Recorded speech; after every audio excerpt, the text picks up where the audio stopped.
There's no expiation for the generations of misery and suffering that religion has inflicted in this way and continues to inflict, and I still haven't heard enough apology for it. Rabbi, you want to do that? Christopher, I've got to call you down on referring to circumcision as genital mutilation. My son cried more at his first haircut than he did at his bris. And statistically... You weren't doing it right then. Statistically, the only long-term effect that it seems to have on people is it increases their chances of winning a Nobel Prize. I can't find the compulsory mutilation of the genitals of children a subject for humor in that way, or flippancy in that way. Maimonides says very plainly that it's designed to repress sexual pleasure, to deprive a male child as far as possible of the opportunity of that. The full excision, not just the snip or the full mandatory covenant is fantastically painful, leads to trauma, leads to the dulling of the sexual relationship, and can be in itself life-threatening at that moment. We have the records, I can show them to you, of hundreds and hundreds and hundreds in the United States, boy babies who've died or had life-threatening infections as a result of this disgusting practice. That a person as humane as yourself can sit here and think of that as a fit subject for humor shows what I mean. Religion makes morally normal people say and do disgusting and wicked things, and you've just proved my point for me. Shame on you for saying what you just said. Shame on you for saying it about your own son, my God. Let's move on. Yes, let's. What next? Cutting the labia of little girls. At least Judaism doesn't do that. This is a question. What if a Muslim was to say to you just now, my little girl cried more at her first haircut than when I cut off her clitoris? What would you think of me if I was to say such a disgusting thing? Well, remember, we are not talking about detail here. We're talking about whether religion makes people behave better or not. Let's give the rabbi a chance. I wanted to move on, but let's give the rabbi a chance to respond to what you said, because it got pretty personal here. So, again, my experience in my own son, my own grandson, hundreds of congregants, has been that it's not nothing like what you're talking about, and that for whatever reason that this has become an issue for you, I just think is excessive. What do you mean by that? Oh. What do you mean by that? That I'm more personally... There's an undertone of innuendo to this. Let's bring it on. No, there's no innuendo there. What I'm saying is, sure, you know, I've lived through this personally, and... You've inflicted it, is what you're saying. I've been what? You've inflicted it, or officiated at it, is what you're saying, isn't it? Well, officiated, yes. Inflicted, no. Forget Maimonides. Maimonides has his hang-ups about that. I should forget Maimonides. Since when do you say that? Because on issues of sexuality, Maimonides has some very medieval ideas. I ran across the line in your book that Orthodox Jews have sex through a hole in a bedsheet. Do you know Orthodox Jews who told you they have sex that way? No. I say it is said of Orthodox Jews that they may do that. All right, gentlemen, I'm sorry to break this up. That's a Reformed Jewish rumor about Orthodox. We have a lot of questions from the audience, and I want to give others a chance. Genital mutilation is no joke. The progressive knowledge of what we understand to be the will of God. And what about the mandate? What about the mandate for genital mutilation? Are you talking about circumcision that the World Health Organization recommends? No. Oh, because that's what they do. I'm talking about genital mutilation. Oh, well then, fortunately, the stripping. You know very well what I'm talking about. Don't pretend you don't. Not loosening the foreskin or slightly excising it. No, the full periamestiza, the stripping. Yes. But the attempt to dull the penis. The attempt to cripple the male organ of generation in the name of God. What about that? Is that a covenant or is it not? I'd like to know. Because you're the one who has the relationship with God. From my point of view, yes, it is a covenant, and it's not detrimental, and that's why I appeal to the World Health Organization. Why were you reluctant to say that?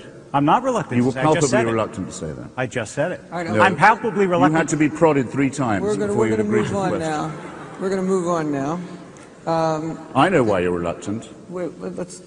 The theist says, when I tell you what to do, Christopher, I have God on my side. He can tell what God wants of me, what length I should shave off the end of my penis, if I'm a boy or have a male child, or off the clitoris if it's a female child. He knows to the exactitude what the proportions of that should be, what the diet should be, what the dietary laws ought to be, who I should sleep with, and in what position. And various other things. And since God doesn't ever directly appear and say, do it this way, it's done for him, and this is really convenient, by human representatives who claim to act in his name. Think of something wicked that only a believer would be likely to do. Or something wicked that only a believer would be likely to say. You've already thought of it. The suicide bombing community is entirely religious. The genital mutilation community is entirely religious. I wouldn't say that the child abuse community is entirely religious. I wouldn't. But it's bidding to be entirely religious. It operates on the old Latin slogan, no child's behind left. How dare anybody, how dare anyone who speaks for religion say of us, the secular and the non-believers, that we are the immoral ones? It is itself a wicked thing to say. Itself an absolutely indefensible thing to say. No. The decapitation on the bus is going to be done by someone who thinks God is telling him to do it. Abraham's most famous for saying, if God wants me to kill my boy, of course I will. And the only difference between the monotheisms is that some say it was Isaac and some say it was Ishmael. I don't particularly care. But there are annual festivities on the part of the faithful to say, we wish we too were capable of such faith. And we want to beat our breasts in sympathy with those who are. Why do the Jewish people blow the ram's horn, the shofar? Because the shofar symbolizes the ram who is sacrificed instead. The blood sacrifice is the main thing. And there has to be a child involved. This seems to me to be disgraceful. And what's taken for granted that goes with it, because it was practiced on Isaac too in the form of a covenant and imitated by others, the genital mutilation of the young, to seal the pact with God, to say, nothing matters to me, not the life or health or bodily integrity of my child, never mind that. What has to be proved is, without God I am nothing. I'll kill for it, and I'm not just willing to say that, I'm willing to prove it, and I'm willing to use my children's bodies as the theatre of this enactment of faith. Well, civilization, in my submission, ladies and gentlemen, begins where that evil nonsense leaves off. And we have to advance the time when more and more people will be able to civilize themselves by outgrowing religion and leaving this awful nonsense behind. I pose a hypothetical question. As a man of some 57 years of age, I am discovered sucking the penis of a baby boy. I ask you to picture your own outrage and revulsion. Ah, but I have my explanation already. I am a moil, an appointed circumciser and foreskin remover. My authority comes from an ancient text, which commands me to take a baby boy's penis in my hand, cut around the prepuce, and complete the action by taking his penis in my mouth, sucking off the foreskin, and spitting out the amputated flap, along with a mouthful of blood and saliva. This practice has been abandoned by most Jews either because of its unhygienic nature or its disturbing associations, but it still persists among the sort of Hasidic fundamentalists who hope for the Second Temple to be rebuilt in Jerusalem. To them, the primitive rite of the Peria Mestitza is part of the original and unbreakable covenant with God. In New York City, in the year 2005, the ritual, as performed by a 57-year-old male, was found to have given genital herpes to several small boys, and to have caused the deaths of at least 2 of them. In normal circumstances, the disclosure would have led the Public Health Department to forbid the practice, and the mayor to denounce it. But in the capital of the modern world, in the first decade of the 21st century, such was not the case. Instead, Mayor Bloomberg overrode the reports by distinguished Jewish physicians who had warned of the danger of the custom, and told his healthcare bureaucracy to postpone any verdict. The crucial thing, he said, was to be sure that the free exercise of religion was not being infringed. In a public debate with Peter Steinfels, the liberal Catholic religion editor of the New York Times, I was told the same thing. It happened to be election year in New York for the mayor, which often explains a lot. But this pattern recurs in other denominations and other states and cities, as well as in other countries. Across a wide swath of animist and Muslim Africa, young girls are subjected to the hell of circumcision and infibulation, which involves the slicing off of the labia and the clitoris, often with a sharp stone, and then the stitching up of the vaginal opening with strong twine, not to be removed until it is broken by male force on the bridal night. Compassion and biology allow for a small aperture to be left, meanwhile, for the passage of menstrual blood. The resulting stench, pain, humiliation, and misery exceed anything that can be easily imagined, and inevitably result in infection, sterility, shame, and the death of many women and babies in childbirth. No society would tolerate such an insult to its womanhood, and therefore to its survival, if the foul practice was not holy and sanctified. But then no New Yorker would permit atrocities against infants, if not for the same consideration. If you want to saw off the end of your penis, you're welcome. You're not to do it to a child who hasn't asked for it. Same with the genitals of a little girl. If she thinks later on she'd be better off without them, let her take, or have taken to her, a sharp instrument. If it proves that it's good for AIDS, which it might well be, I've heard it's been said that it's good for cervical cancer, let it be decided by the grown-up.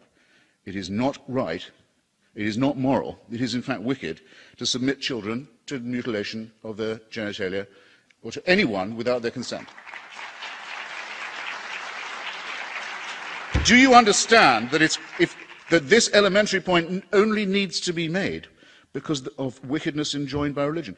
The rabbi here is a fairly humane guy. He wouldn't, if he didn't think God was involved, ever consider mutilating the genitals of a child. But because it's a covenant with God, anything can be done. To return to this point, there are things that no morally normal person would think of doing if it wasn't that they believed in religion or in divine instruction. Take a transcendent experience that I'm sure a lot of you have had. I've had 3 times. Hold a newborn baby in your hands. I'm a pretty leathery old cynic. This must be evident to you all. Nonetheless, if you're ever going to feel that a little miracle has occurred in your life, that a free gift has been given by nature, that's probably the moment likeliest to feel it. It also means you absolutely know, by the way, you're going to die at that moment, and that you have to, in order to make way. Interesting point. I'm quite resigned to my own death because I know my children don't want me to live forever. And I have to get out of the way.